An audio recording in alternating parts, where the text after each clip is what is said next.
Justice তীর্থঙ্কর ঘোষ তিনি বলেন যে এই মামলায় সিবিআই গা ছাড়া মনোভাব দেখাচ্ছে, এর থেকেও লজ্জার কিছু হতে পারে না। এবং হয় রাজ্য বলুক যে ন্যায় বিচার দিতে ব্যর্থ, না হয় বলুক যে তথ্য প্রমাণ নষ্টের জন্য কেউ দায়ী নয়। এখন দেখুন, সিবিআইকে আজকে যেভাবে ভৎসনা হতে হয়েছে, আমাদের আইনজীবীদের খুব একটা কিছু বলা লাগেনি।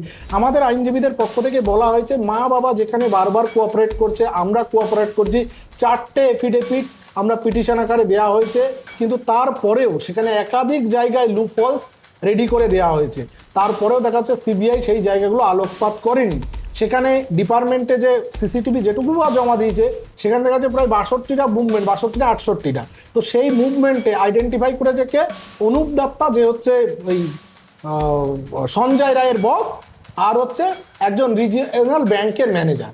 আচ্ছা, ব্যাংকের ম্যানেজার সে আরজি করে ওই ডিপার্টমেন্টে, সঞ্জয় রায় বা অন্য কেউ কি করে বুঝবে? তো দেখুন, যতদিন না করবে আমার অন্তত বিশ্বাস আসবে না। কারণ সিবিআইকে বুঝতে হবে, ভারতবর্ষের প্রিমিয়ার ইনভেস্টিগেটিং এজেন্সি, গোটা বিশ্ব তোলপাড় হয়েছে। আপনারা যদি এরপরেও কিছু না করেন, আমি সিবিআই অফিসারকে আজকে লাস্টে বলতে বাধ্য হয়েছি, মিস্টার মনীষ উপাধ্যায়, যিনি বলছেন, আমাকে বললো যে আমি নে অ্যারেস্ট কিয়া সন্দীপ ঘোষ। তো তাপসদা, আপনাকে মাধ্যমে স্বাগত। দাদা, 25শে জুন আমরা দেখলাম হাইকোর্টে আবার অভয়ার মামলা উঠলো এবং সেখানে আমরা দেখতে পাচ্ছি সব থেকে গুরুত্বপূর্ণ বিষয় যে অভয়ের পক্ষে না যিনি আইনজীবী তিনি বলেছেন যে সিবিআই না পারলে মামলাটি সিবিআইর হাতে তুলে দিতে। ঠিক কি ঘটনার পরিপ্রেক্ষিতে মানে ওনাকে এই ধরনের মন্তব্য করতে হলো হাইকোর্টে, কি বলবেন? দেখুন, আজকে যে মামলাটা শুনানি হলো, আমি কোর্টে উপস্থিত ছিলাম। তো সিবিআই এর যিনি আইনজীবী যখন প্রেজেন্ট করেছেন, তারপরে আমাদের বিচারপতিরা যারা ছিলেন দুজন, মাননীয় বিচারপতি শম্পা সরকার এবং মাননীয় বিচারপতি তীর্থঙ্কর ঘোষ, তারা অত্যন্ত ক্ষুব্ধ এবং অত্যন্ত অসন্তুষ্ট।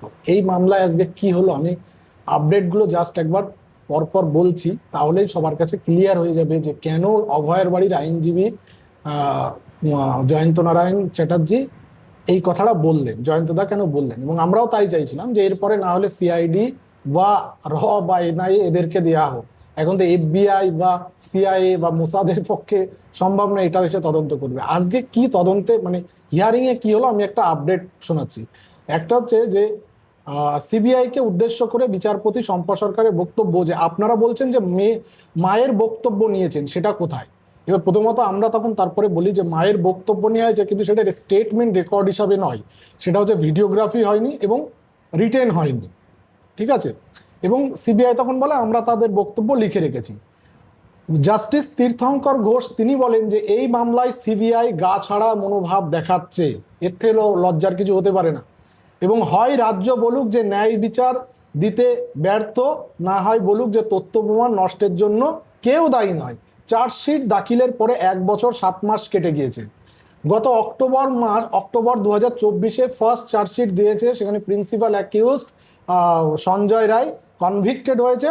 অথচ তারপরে যে 1 বছর 7 মাস ফার্দার ইনভেস্টিগেশন কোনো কিছুই করেনি। এবং জাস্টিস এটাও বলেন যে তদন্ত কবে শেষ হবে, সিবিআইকে উদ্দেশ্য করে বলেন। তাহলে এই মামলা আমরা সিবিআইয়ের হাত থেকে নিয়ে নিচ্ছি, আর নির্দেশ নামাই এটা লিখব যে সিবিআইয়ের আধিকারিকরা হাইকোর্টের ঊর্ধ্বে, তারা আদালতের নির্দেশ বুঝতে ব্যর্থ হয়েছে, তারা উপযুক্ত তদন্ত করতে ব্যর্থ হয়েছে। মন্তব্য বিচারপতি তীর্থঙ্কর ঘোষের। আমাদের নির্দেশের মানেই ছিল যে সিবিআইয়ের আগের তদন্তকারী অফিসারদের থেকে মামলা সরিয়ে নতুন গঠিত সিটকে দেওয়া, সেটাই আপনারা বুঝতে পারছেন না। আপনারা আপনাদের সহকর্মীদের প্রতি এত সহানুভূতিশীল। সিবিআইকে উদ্দেশ্য করে মন্তব্য বিচারপতি শম্পা সরকারের। সিবিআই না পারলে মামলা সিআইডিকে দেওয়া হোক, এটা আমাদের পক্ষের আইনজীবী জয়ন্ত নারায়ণ চ্যাটার্জি বলেন। আমরা সিবিআই আধিকারিকের প্রতি আস্থা রাখছি, আশা করছি তারা সঠিক তদন্ত করবে। এরপরে শেষে মন্তব্য করেন বিচারপতি শম্পা সরকার। পুরনো কোনো তদন্তকারী আধিকারিক নবগঠিত সিটে থাকবে না, নির্দেশ আদালতের। পরবর্তী পর্যায়ে তদন্তের জন্য আরও সময় দিল আদালত। পরবর্তী শুনানি 6ই আগস্ট। এখন দেখুন, সিবিআইকে আজকে যেভাবে ভৎসনা হতে হয়েছে, আমাদের আইনজীবীদের খুব একটা কিছু বলা লাগেনি। আমাদের আইনজীবীদের পক্ষ থেকে বলা হয়েছে মা বাবা যেখানে বারবার কোঅপারেট করছে, আমরা কোঅপারেট করছি, 4টে এফিডেভিট আমরা পিটিশন আকারে দেওয়া হয়েছে, কিন্তু তারপরেও সেখানে একাধিক জায়গায় লুফলস রেডি করে দেওয়া হয়েছে। তারপরেও দেখা যাচ্ছে সিবিআই সেই জায়গাগুলো আলোকপাত করেনি।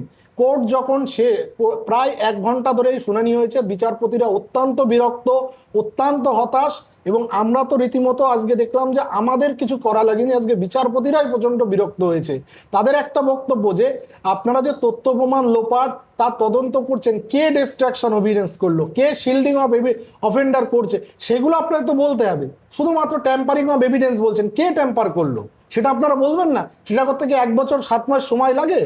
এইবার ব্যাপারটা হচ্ছে, আমি এবং কাকু মানে অভয়ের বাবা আমরা সিবিআই অফিসারের সাথে কথা বলি, তিনি বলছেন যে আমরা এটা বুঝতে পারিনি যে আগের আয়ো মানে সীমা পাহুজা তাদেরকে রিলিজ করে দেওয়া হয়েছে, তাহলে নতুন যে এবং কোর্টের বক্তব্য সেটা তো রিলিজ হয়েই গেছে, নাহলে সিট কেন গঠন হলো? এসআইটি ফরমেশন হলো মানে নতুন ইনভেস্টিগেটিং অফিসারকে আপনারা অ্যাপয়েন্ট করবেন, যেটা ওরা করেনি। ওরা ভেবেছে তারাই আছে, আর ওদের বক্তব্য হচ্ছে যে আমাদের দায়িত্ব দেওয়া হয়েছিল যে এই তদন্তে কোনো আর কিছু আছে কিনা, জাস্ট ক্রাইম সিন অন্যান্য জায়গায় রিভিজিট করে আমরা একটা রিপোর্ট প্রডিউস করব। তো তার মানে তার তদন্ত করেনি, তারা যে তাদের আগের যে তদন্তে কোনো ভুল বা ঠিক হয়েছে কিনা সেটা নিয়ে একটা রিপোর্ট ফরমেশন করে কোর্টে প্রোগ্রেসিভ সাবমিট করেছে। এই ধরনের এক্সকিউজ দিল, এগুলো আমার এক্সকিউজ মনে হয়েছে, কারণ সিবিআই বোঝেনি, এটা তো হতে পারে না। এক সময় কোর্ট এটাও বলেছে যে সিবিআই কে অ্যাভাব দি কোর্ট, এই ধরনের মন্তব্য করেছে। এবং আপনাদের কাছ থেকে কি আমরা তদন্তটা সরিয়ে নেব? এটা তো অত্যন্ত লজ্জাজনক, কারণ আমরা জানি ভারতবর্ষের প্রিমিয়ার ইনভেস্টিগেটিং এজেন্সি সিবিআই। সেই সিবিআই যদি তদন্ত ঠিকঠাকভাবে না করে, প্রথম যে টিম ছিল তারা তদন্ত করলো না, তার জন্য এসআইটি ফরমেশন হয়েছে। এসআইটিতে জয়েন্ট ডিরেক্টর র্যাঙ্কের একজন অফিসার রয়েছেন, তাহলে তারা কি তদন্ত করলো? আমরা বারবার বলছি যে আপনারা যে শ্মশানে গেলেন, শ্মশানে গিয়ে আপনারা যে এভিডেন্স কালেক্ট করলেন, নির্মল ঘোষকে ডাকলেন, আপনারা নির্মল ঘোষকে এখনো কাস্টোডিয়াল ইন্ট্রোগেশন করছেন না কেন?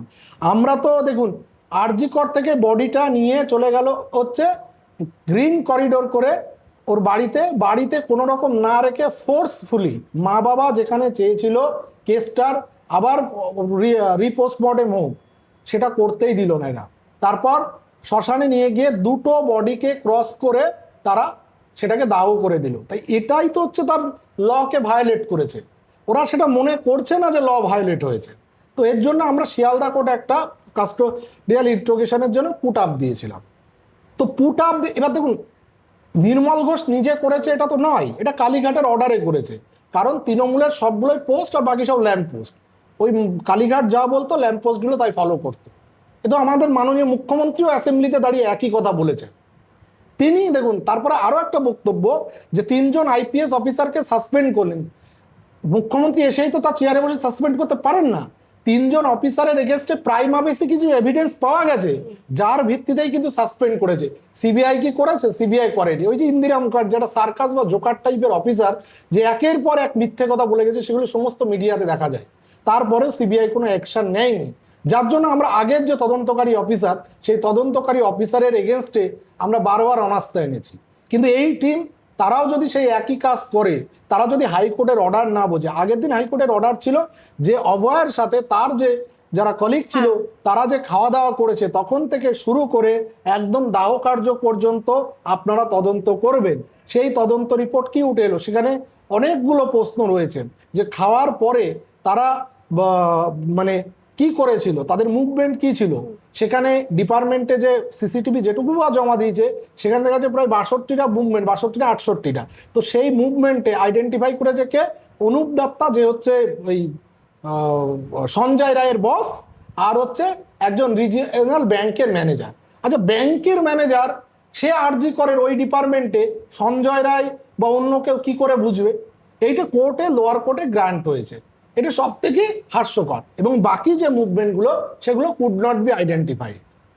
তো এইভাবে তো তদন্ত হতে পারে না। তাহলে সেই ডিপার্টমেন্টের লোকজনকে দেখাতে হতো, আরজি করের কর্তৃপক্ষ যারা আছে পরে দেখাতে পারতো, দেখিয়ে আইডেন্টিফাই করা হতো। আমি কুড নট বি আইডেন্টিফাইড কেন লিখেছি? তারপরে যে অভয়া ওই সময় ডিপার্টমেন্টে প্রেজেন্ট আছে সেটাও কোথাও মেনশন নেই। আগে তো তাকে থাকতে হবে, তারপরে আপনি বডি ডিসকভার করবেন। হতে তো পারে সে ডিপার্টমেন্টে ছিলই না, অন্য কোথাও থেকে মেরে তাকে ডাম্প করা হয়েছে। একবার কাকিমাও তো এই বক্তব্য বারবার এই তাহলে আপনি কনক্লুশনটা টানবেন কি করে? ওই ভিডিওতে কোথাও শো করছে না যে অভয়া ডিপার্টমেন্টে প্রেজেন্ট ছিল। আপনাকে আগে অভয়া ডিপার্টমেন্টে প্রেজেন্ট ছিল সেটা দেখাতে হবে, দেন আপনি বলতে পারেন সঞ্জয় ঢুকেছে মেরেছে।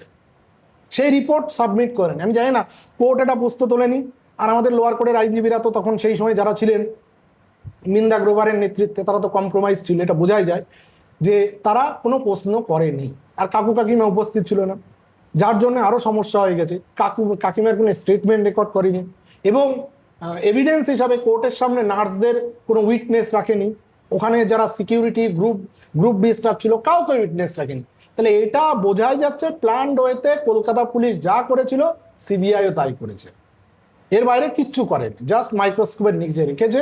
এবং যদি ওই জাজমেন্ট পেপারটা পড়া যায় ছত্রে ছত্রে দেখবেন যে এই কেসটা কিভাবে পুলিশ ধামাচাপা দিয়েছে, যার জন্যই আমাদের এই পুলিশের প্রতি যেমন অনাস্থা ছিল এবং সিবিআই ঠিক সেম কেস আন্ডার দ্য মাইক্রোস্কোপকে রেখে এভিডেন্স কালেক্ট করেছে সঞ্জয় রায় হয়নি। নাহলে কোর্ট বলতে পারে যে তাহলে আপনারা বলে দিন যে লার্জার কনস্পিরেসিতে আর কারো কোনো হাত নেই, কেউ কিচ্ছু করেনি। মানে এইরকম ভৎসনা শোনার পর কি মনে হচ্ছে আপনার যে সিবিআই তদন্ত? দেখুন, যতদিন না করবে আমার অন্তত বিশ্বাস আসবে না, কারণ সিবিআই কে বুঝতে হবে ভারতবর্ষের প্রিমিয়ার ইনভেস্টিগেটিং এজেন্সি, গোটা বিশ্ব তোলপাড় হয়েছে। আপনারা যদি এরপরেও কিছু না করেন, আমি সিবিআই অফিসারকে আজকে লাস্টে বলতে বাধ্য হয়েছি, মিস্টার মনীষ উপাধ্যায়, যিনি বলছেন আমাকে বললো যে আমি ने अरेस्ट किया संदीप घोष को, तो আমি बोला যে आपने संदीप घोष को अरेस्ट किया तो ये लोग क्यों नहीं किया? वो बोल रहा है जो हम लोग तो उस दिन गए थे, মানে আমরা ওই দিন গেছিলাম, আমরা জাস্ট ক্রাইম সিন ফিন রিভিজিট করে দেখে এসেছি এই সমস্ত। তা বললাম স্যার আপনি তাহলে এই কেসটা এই যে সোমনাথ দে, সন্দীপ মুখার্জি, এদের কেন আপনারা কাস্টোডিয়াল ইন্ট্রোগেশন করছেন না? তো বলছে আমরা সামান্য ক্লু পেলেই করে নেবো। আমি বললাম যে আপনারা আরজিকর কর্তৃপক্ষকে জানিয়েছিলেন যে কে ভালো বলতে পারবে, আমি আপনাদের হেল্প করব, আপনারা ডেট দিন। কাকু তখন বলল যে কালকে আমরা যাই। তখন বলল দেখুন আয়ও তো এখন ঠিক হবে, আমি থাকবো কি থাকবো না এই কেসে জানি না, আপনি আয়ও ঠিক হোক আমি আপনাকে ফোন করে বলবো, আমার সাথে কথা বলবে বললো। আমি বললাম আমি আপনাদের সমস্ত কিছু কাকিমার সাথে আমি যাব, আমি গিয়ে আপনাদের বুঝিয়ে দিয়ে আসবো কোথায় কি আছে, যেটুকু এর আগে আমরা সীমা পাউজা ম্যাডামকে বলেছিলাম। আমাদের পোস্ত আছে কোর্টে, শুধুমাত্র শুনে একটা আপডেট দিয়ে আপনারা দিয়ে চলে যাচ্ছেন, আমাদের কথা শুনছেন না, এটা হবে না। আমি নিজে আজকে দাঁড়িয়ে থেকে বলেছি মিস্টার মনীষ উপাধ্যায়কে যে আমি আপনাকে হেল্প করব, আপনি কি চান বলুন, আমার কাছে সব আছে। বললো ঠিক আছে আমরা কথা বলবো, দেখি আজকে কোর্টের অর্ডার কপিটা কি আসছে, সেই অর্ডার শিটের উপর ডিপেন্ড করছে। কি চাইছে পরিবার? দেখুন আমরা তো জাস্টিস চাই, পরিবারের তো আমিও পার্ট অফ দি ফ্যামিলি, তো সেক্ষেত্রে তো প্রতিটা দিনই আমি চেষ্টা করি উপস্থিত থাকা, যত কষ্টই হোক। তো ফ্যাক্ট হচ্ছে যে কাকিমা চাইছে, কাকু চাইছে, আমরা চাইছি, এমনকি গোটা বিশ্ব চাইছে, এবং সেটা জাজরাও বলেছেন যে গোটা আমরাও চাই যে এর ট্রুথ কি করে বেরিয়ে আসে। সিবিআই এর আইনজীবী রাজদীপ মজুমদার বলছে হ্যাঁ ট্রুথ কাম আউট হওয়া উচিত, আমরা সেটা চাই। এটার জন্য তো কাজ করতে হবে, ইনভেস্টিগেশন করতে হবে। আমি এটাও বলছি যে তাহলে কাস্টোডিয়াল ইন্ট্রোগেশন উঠিয়ে দিতে হবে। কাস্টোডিয়াল ইন্ট্রোগেশন কি শুধু গরিব মানুষের জন্য, পাওয়ারফুল লোকের জন্য কি কাস্টোডিয়াল ইন্ট্রোগেশন নয়? এবং আমাদের আইনজীবী জয়ন্তদা বারবার বলল যে মেয়ের মা, ভিকটিমের মা সিবিআইকে বেশ কিছু নাম দিয়েছে, সেই নামগুলো নিয়েও সিবিআই এখনো কিছু করেনি।